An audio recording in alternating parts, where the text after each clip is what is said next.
You're listening to the Connecticut Real Estate Edge podcast, your source for tips and tricks on building wealth through real estate in Connecticut.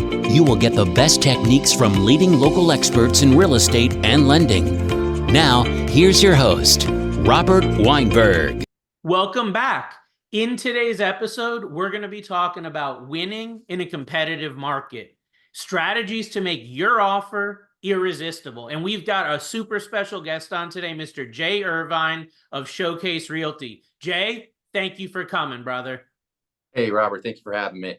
Absolutely. So the reason why I wanted to bring Jay on is because Jay has an expertise that a lot of our other guests haven't had, and that is he has a focus as a listing agent in the state of Connecticut, and he has a large amount of listings that he's done over his career, and that gives him a really big edge that he can share with us about what you need as a buyer to get noticed, right? Because in today's market, it's very competitive for a buyer. It's a seller's market right now in 2024 in Connecticut, and one of the strongest seller's markets I think we've ever seen, definitely in the last 20 to 30 years that I know of, okay?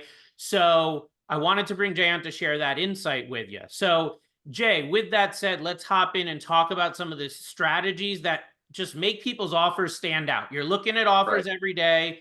You have these properties on the market. You're getting dozens, maybe even hundreds of offers coming in. Right. Like, what's your process like to actually sift them out and vet them out? Well, I think first off, some of the key things that a lot of people don't do is uncovering the needs of the seller. I get a lot of offers where I don't even have a conversation with the agent.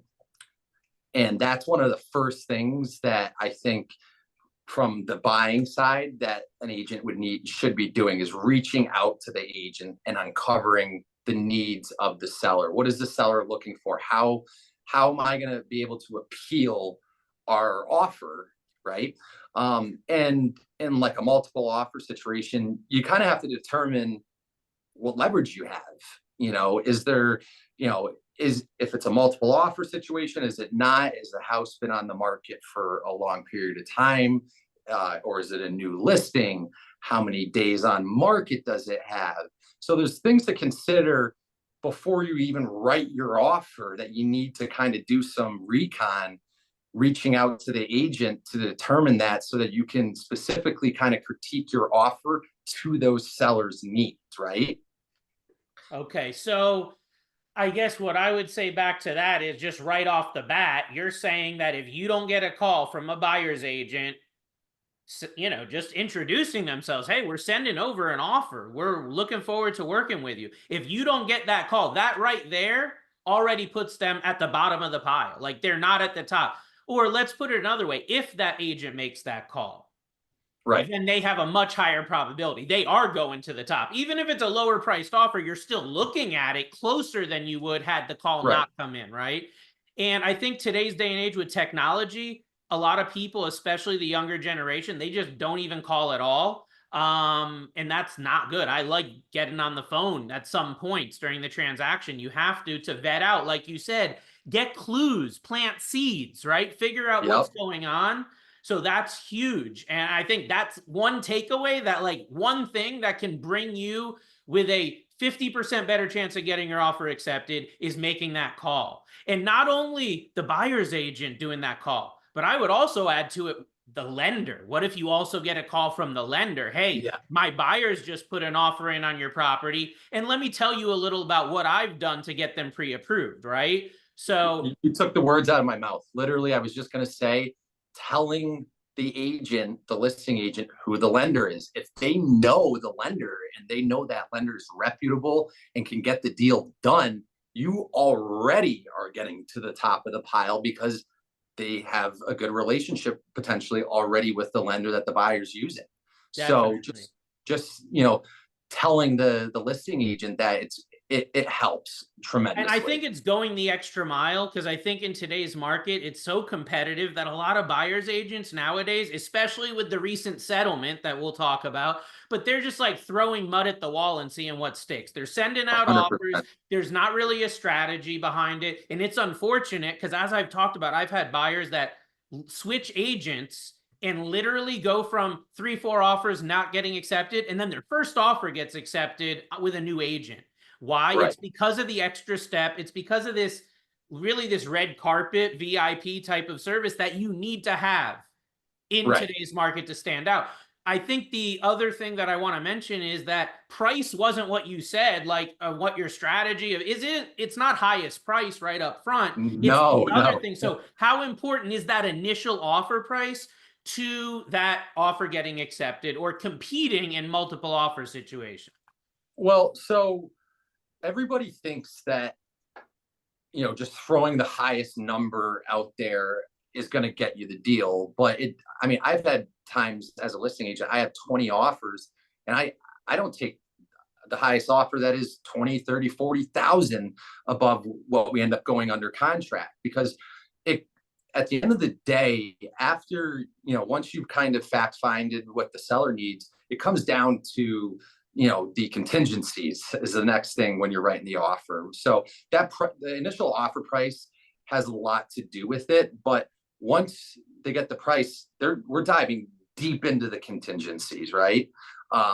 Because some people will want to do every single thing at an inspection. They're doing an appraisal. They can't cover an appraisal gap. So there's a lot of factors that go into it. Your initial offer price is important. You need to find out, is there highest and best, right? No, a lot of people, when they put an offer in, they just automatically expect that there's going to be a highest and best, especially in this market. So they don't go in initially with their highest offer. And what ends up happening is they put an offer in. They're almost scared to put in their highest amount because they want to wait and see what's going to happen. And so they put in a lower amount, and then you wait a couple days, and then we announce, hey, highest and best, get us a number, your best number in the next 2 days. You got to go back to your client and say, hey, now we got to raise our offer. That initial price can make a big difference. I think if you go in strong sometimes, you could get the seller to sign right away. I've had times when I'm the shoes on the other foot, or even representing the seller, where I get a client, an agent that comes in, they write a great offer, great contingencies, but they say, listen, we're not waiting for a highest and best. This is our offer. It's very good. We want it signed tonight. Yeah, I've actually seen that recently on a few deals where they said this offer expires at 6 p.m. today. And in the cases I've seen that, they actually get it. They do, because it gives them that sense of urgency. So, what you're saying really makes a lot of sense. And I think something that's so important is finding out the story of the seller as a buyer, specifically the buyer's agent, because people are like, oh, I'll go at it alone and I don't need a buyer's agent. But like, you do now more than ever because of this. You're not going to get this info on an MLS listed property without a buyer's agent, right? Nope. You're just not, unless, if it's not an on-market property, then I do agree there's certain situations that don't warrant a buyer's agent. But other than that, I think absolutely, and every first-time buyer really needs one. So this recon is the difference between failure and success in today's market. And I'm talking about the extra due diligence, the extra time, and the extra care that the buyer's agent is going to take for their client, our listeners today, that are going to help them to get their offer accepted, to know what is the meal ticket of the seller. Is it closing in 30 days? Is it no inspection because they know there's some repairs that need to be done? Is it, appraisal gap coverage? Like, what is their meal ticket? There's always something, right? There's usually one thing, maybe two, that if you show them that you can do that, it's there for you. Like, it's ready. You just have to meet their needs. And unfortunately for buyers in a seller's market like we have today, this is the book that's being written. Like, this is the way it is. It wasn't Right. like this 5 years ago, okay? And it may not be like this 5 years from now, but it is right now. And prices continue to go up in Connecticut. The real estate Yep. market here is so strong, like I'm saying. So we need to prepare for this to continue for a while, right? Right. One other thing I wanted to ask you about was the earnest money deposit, because I've seen different agents do this different ways. And I think a lot Right. of first time buyers are worried about how much money they're going to need up front. So how much of a role does the earnest money play? Like, would you take $1,000 earnest money if it's a really good offer? Or is there a certain point that looks like, no, we need more skin in the game? So tell me how you look at that. Yeah. So again, it comes down to assessing the situation, if you're in a multiple offer situation or if you're not. So going into a multiple offer situation, I think that, well, first of all, in Connecticut, there are contingencies that protect buyers' deposits, and it does vary. In certain counties, sometimes it can favor the seller a little bit more on the deposit side versus the buyer. But in majority of the counties in Connecticut, the contingencies do favor the buyer. So their deposit is protected in many ways. So yes, they are putting something down, and they may feel like, oh, I don't want to put a large deposit down because I'm going to lose it. But as long as their agent is on top of the dates, their money is protected. So when putting a deposit down, I mean, when you're assessing multiple offers, if I'm looking at somebody that is putting a $20,000 deposit versus a $1,000 deposit, the $20,000 deposit is going to be more appealing. Why? Because it's going to show that the buyer's probably stronger financially, might have less problems with the mortgage company coming up. It also just shows how interested they are in the property. I think that goes a long way. I can tell you, in every single multiple offer situation that I've had, I have never once had a seller say, I want the one, even if they're $20,000 over, with the $1,000 deposit. Right. Well, and I think 1,000 isn't something I've seen lately. Right.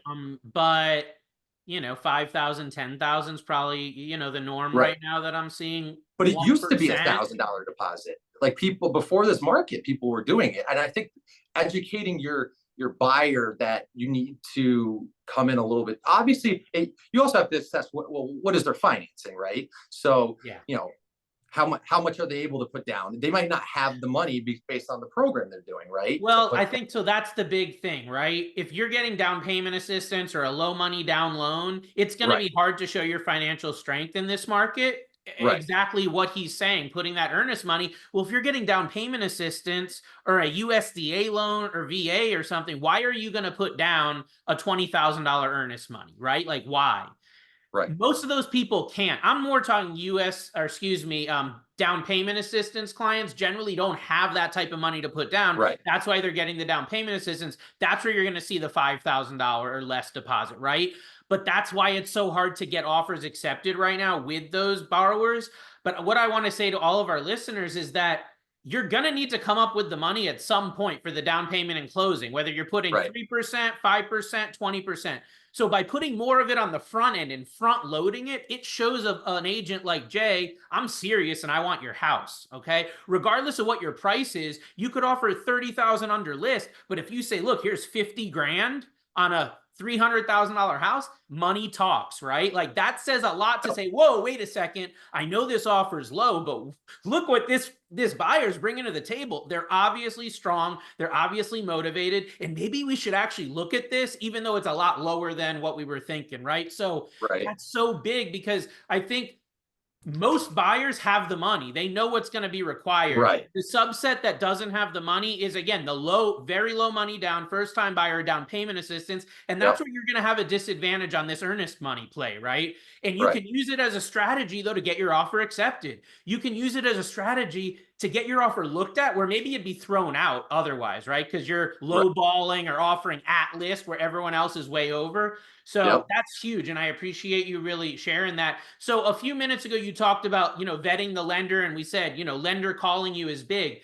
Can you talk about the pre-approval letter and how you vet that out with the lender and how it can impact the attractiveness of the offer, right? Right. So an out-of-state lender versus in-state, a big box lender versus, you know, small local, whatever. Like, how do you vet that as a listing agent? What do you prefer?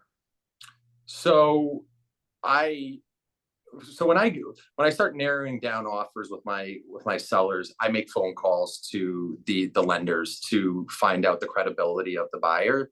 And I do ask the buyer's agent, give them a heads up, like, hey, am I able to make a phone call to the lender? But me personally, I like to go with somebody local, a smaller bank or a smaller brokerage Mhm. versus a big box corporate company or an out of state agency. The deals that I've had that have fallen apart are usually those bigger box mortgage companies, or people that are out of state, because they don't know the regulations. They also don't have that personal touch that you get working with a local bank or with a local loan officer, that that they vet the clients the right way Mhm. to make them be as appealing as possible to the seller. And I think, in terms of being pre-qualified versus pre-approved, you want to be pre-approved. You don't Mhm. want to be Right. pre-qualified. That's the And first question I get when a guy like you calls me and says, I'm looking at an offer. Well, are they fully pre-approved, or like, right, where are you at? And when we can really talk about the process we've gone through and everything that we've done to vet out the buyer, it makes a right, huge difference. The other thing I would say on my end is reviews. A lot of people have told me they don't even call me. It's like, hey, I got your offer. I plugged your name into Google and like, we're good. right. I saw who you are and what you do. And you're vetted. So that's big too, is to work with a team that has the reputation on the lending side, because unfortunately, like Jay's saying, a lot of the big box lenders, a lot of the national lenders, go look them up on Google, go look Right. them up on the BBB and their reviews and reputation. And it's unfortunate because they have the biggest marketing budgets, but in almost all cases, especially right now in today's market, that mass market lender, or big box as we call it, lender with the national footprint, in a lot of cases is a retail lender, and they're not really giving the best service, the best Nope. advice, or the best terms, any of those. Whereas I feel like in other markets in the past, you could get a good loan from certain banks and good Right. advice, and there was a level of service. Unfortunately, the industry's changed. So, just as we've changed how our business operates and whatnot, so do us as buyers need to change where we're getting loans, and kind of how we're operating on that level. So can you speak to the reviews or reputation part of it? Like, does that play in? 100%. I mean, I've had people that have said, "Hey, I looked up, your lender. I've read great reviews about them." I think uh, I think it's very important to work with somebody local, because just they're hands on the whole transaction. They're not passing it along to Yep. multiple people. I've had so many times that they don't that the buyers want to use their specific lender, and I will give them the option to go with somebody else that I know, and they don't even know who they're talking to. They're not getting calls back from people. So, and then when the deal falls apart, they don't really know whose fault it was. So, I Yeah. think, I think really most importantly with the pre-approval, calling the lender, speaking to them, asking, are income and assets verified? How deep have you gone into it? Sometimes they fully underwrite the Oh, loan yeah. before it's even under contract. Oh, So we try to do that absolutely as much as possible. And what I take the standpoint as a lender myself to say, the stickier the deal or the more issues the deal has, the further I want to vet it, right? The further along I want to bring it in the right, process.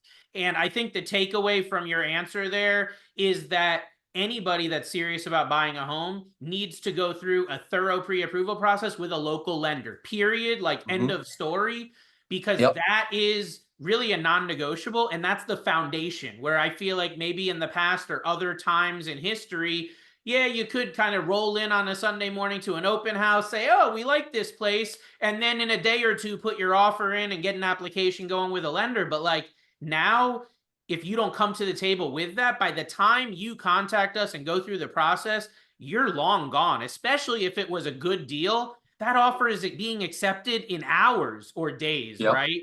Not like it was before weeks in most cases. So moving along, what I want to talk about is closing timelines, because it's a big question that people ask me. How long is it going to take to close? How can we use closing timelines to enhance our offer, right, and make us stand Right. out? How does the closing timelines play in? How can those be figured out? Like, is it just a conversation between you and the buyer's agent to know, like, hey, my seller needs to close in 30 days, or my seller needs 3 months because they don't know Right. where they're going? So talk a little about that, please. So again, I think it comes down to communication and, the agents communicating when they're writing an offer. I think so many times people just assume a seller wants to close quickly. I'll get an offer and it's like, they want to, oh, we'll close in 30 days and, it's a nice offer. And Mhm. my seller was like, whoa, like I need 60 or 90 days. Right. So I think, communicating and not assuming, what the seller wants in terms of timelines, and, having that conversation up front, you'll be able to know where, what timeline you need to put in the offer. So I just think, when it comes down to closing timelines, obviously a buyer, the buyer's agent is vetting or speaking with the lender, and the lender might say, hey, we need at least 45 days to close, Right. or we could do this in 30 days. So they may not have the option of doing the early close, but I think at least calling the listing agent and asking, like, hey, where's your seller at? Like, That's do the they, only way to know. It's not like you're yeah, putting on the MLS listing must close in, 45 right, days, right? You don't right, put that. So again, we talked about this in the beginning here and said, if that phone call is not made, if that communication, all of this stuff we're talking about never gets seen. Your agent just put an offer in for you for a 30-day close when the seller needs 60. It right, doesn't matter if you had the best price, right? It right, doesn't matter if you waived everything. right. You didn't meet their criteria to even have that offer on the top of the stack, right? So my question to you would be, if I'm a buyer and I put Yeah. an offer in and my agent feels like, oh, 30 days and the lender, we're ready to rock, will you go back to the buyer's agent and say, hey man, we love the offer, but we can't do 30 days, we need 90 or we need 45? Like, is that even a conversation, or are you like, well, I didn't hear anything from them, so we're not doing this deal, and it just kind of gets thrown away or goes to the wayside? No, I think after reviewing what, the price and the contingencies, 100%, if the offer looks good and it's just a timeline, I'm going to make a phone call. I mean, every seller's individual is an individual and has their own needs. So if the seller is like, hey, I like this offer, but I can't close in 30 days, I need 60, I might call that agent and say, hey, can you bump this to 60? And they might Right. say, yeah, no problem. Right. Right. So yeah, that's definitely something that Okay. we'll do. It doesn't just get pushed to the But side. it makes it really has a big incentive for them to know that up front, versus Right. having you say, hey, by the way, I know we haven't spoken, but my seller needs this extra time, versus that coming in up front. And it's like, hey, you need 60 days, we got a 60-day offer. Like, Right. the puzzle pieces need to fit together, and the more of them that can up front, the less friction, right, as we Right. move through the process. So you talked about contingencies, right? Yeah. Just one sec Yeah. before we switch that. Okay. So I think also, when people are writing offers, we're talking about communication, right? And how important that is up front. So, whether it's a multiple offer or not, if that agent doesn't make that phone call to that listing agent to find out that, do that fact finding about the seller, well, if they just write a blanket offer and they're the only offer in there, that time can kill a deal.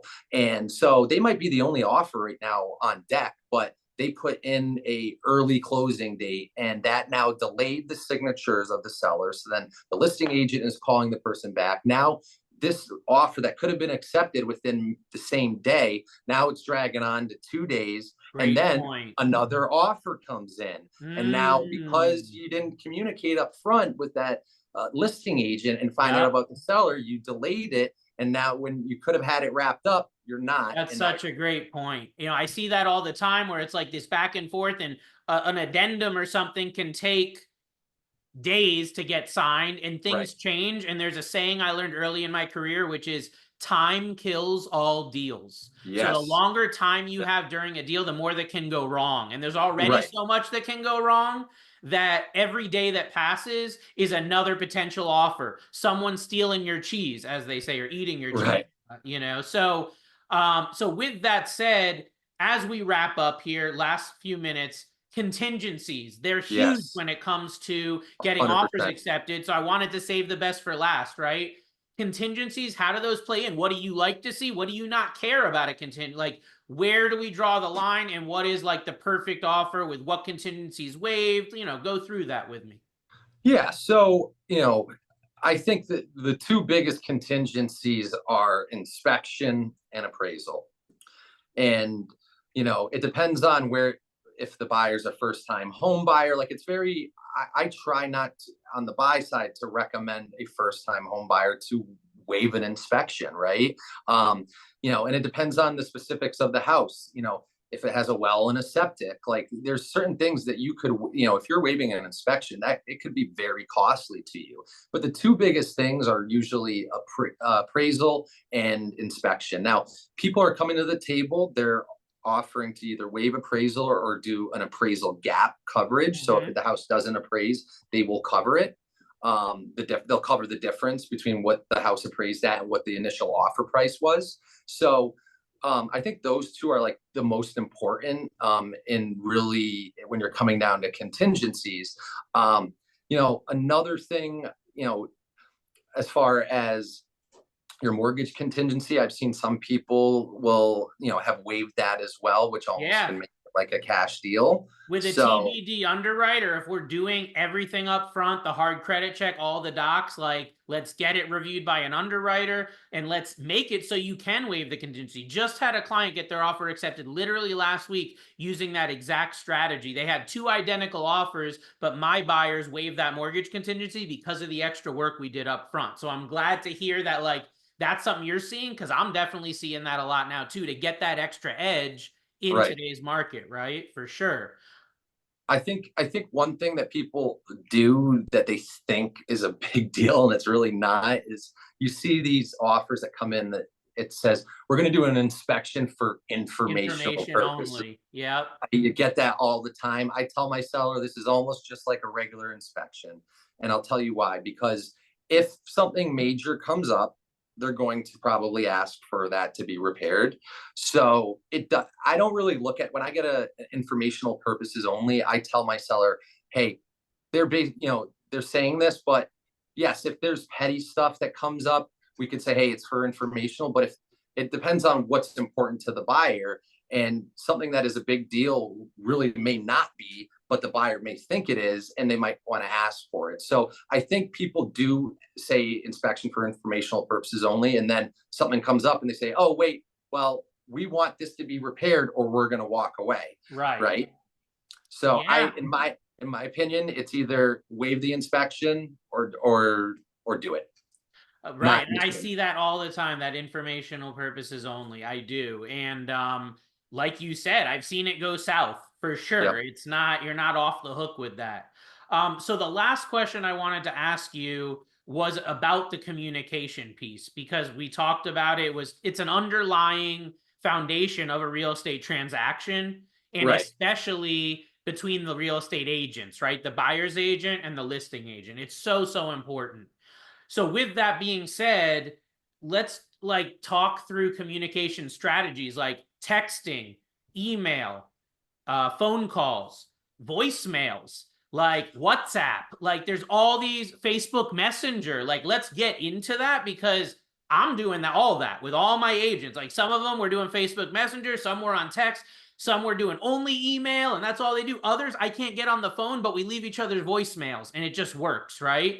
So like, talk about your preferred communication, what you like to see from a buyer's agent. Obviously, we know phone calls are playing in, but like, this isn't a perfect world. Everyone's busy. So what if it's all text message? What if it's email? How do you vet that? And does that make a difference? I think I think the two best is obviously phone calls and texting. You know, I would probably say email is my least preferred.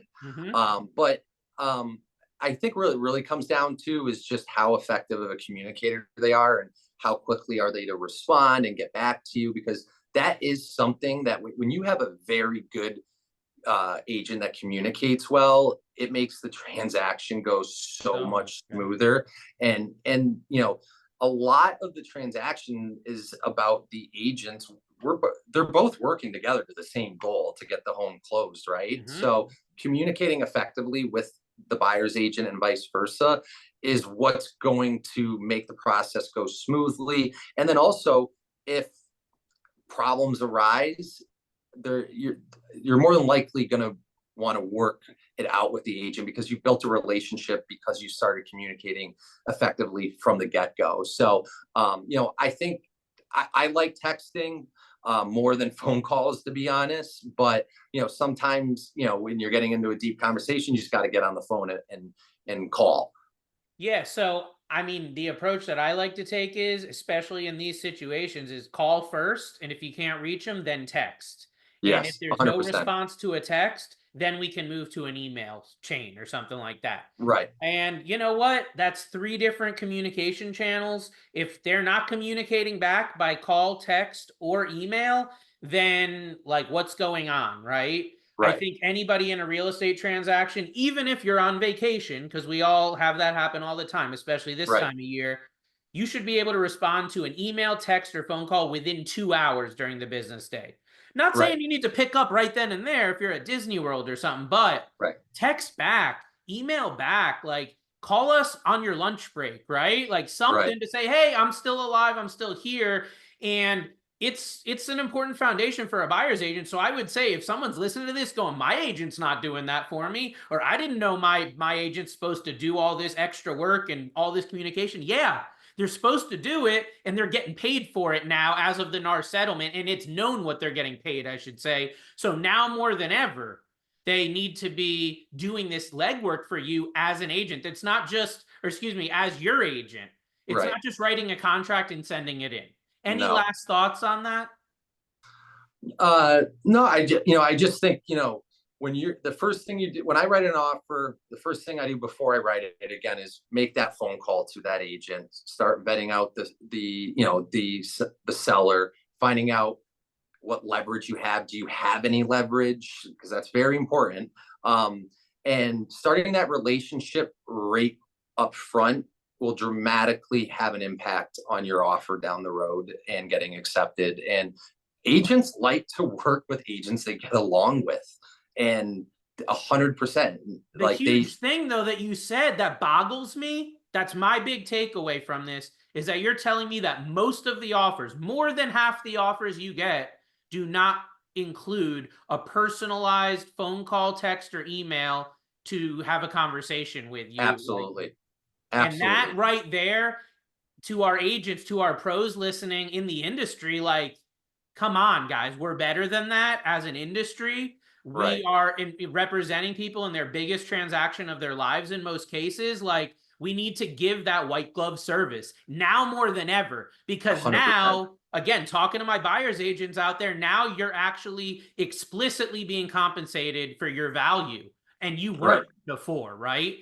So I think that's a big takeaway too. And just by doing that extra step and making sure that you're working with pros that are doing this extra legwork, you're going to put yourself in the top 50% just with this communication method that we're talking about, these strategies we're talking about, and these ways to be able to win in this crazy seller's market. So Jay, for everyone that wants to reach out, you've given a lot of insight. I know you work with buyers, sellers, everybody in real estate. Just give them your contact info. How can everyone get in touch with you? Yeah. So my cell phone is 203-586-9459. You can find me on Instagram at CT Realtor J, and that's just the letter J. So at CT Realtor J. That's my Instagram, or on Facebook, which is Jay Irvine Realtor. Or you can find me on Google as well, as if you just search Jay Irvine Realtor. I work heavily with people that sell homes, but I also work with first-time home buyers. I like to give them that white glove service, walk them through everything, setting proper expectations up front, especially in this market, on what to expect. So yeah, that would be the best way to reach me. And I can speak to saying I see that Jay's active in the market. I see his listings. I see the deals he's doing, and your team matters. As we always talk about, you want to make sure that your reputation is being represented by your lender and your realtor. So I can vouch for Jay and the transactions we've done to say, this is a guy you want on your team, whether it's buying or selling or any sort of real estate advice. So Jay, thank you for taking the time, brother. Appreciate it. I know your time is valuable. And to our listeners, thank you for listening to today's episode, and we'll see you next time. Take care. Bye. Thanks for listening. If you have questions about the information we've covered or would like to discuss mortgage financing for your situation, you can reach Robert Weinberg by visiting www.robgw.com.